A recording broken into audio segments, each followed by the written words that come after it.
Mga ka-challenge, pumasok na nga ang baha dito sa bahay namin. Ito, napakalalim mga ka-challenge. Grabe mga ka-challenge. Ang lalim. Talagang naglantol na ang bagyo. At saka doon tayo sa labas.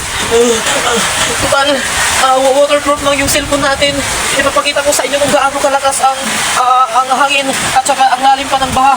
Grabe ang typhoon na uwan na ito. At ito ngayon mga ka-challenge, ako lang nag-iisa dito sa labas. Ang iba nandun na sa evacuation center. Ngunit ayon sa ating balita, napakalakas na ng hangin dito. Mapapansin nyo mga ka-challenge, wala nang katao-tao kundi ako na lamang dito mag-isa. Pinapanyuhan ko ang lahat. Sana mag-iingat at laging maging handa dahil ako ay likas na pupunta na din sa evacuation center dahil nandun na ang ibang mga tao.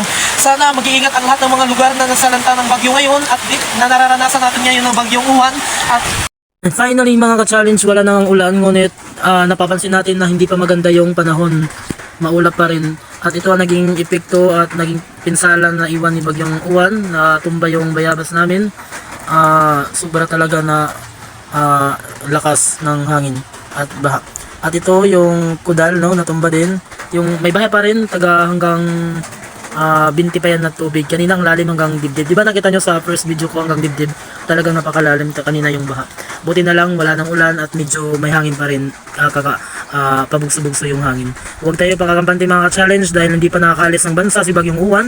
Maigi pa rin yung handa tayo at laging aware tayo sa panahon. Mga ka-challenge, yan lamang po ang ating ulat. At sa ibang mga lugar, mag-iingat din kayo tulad sa pag-ingat namin. Thank you for watching.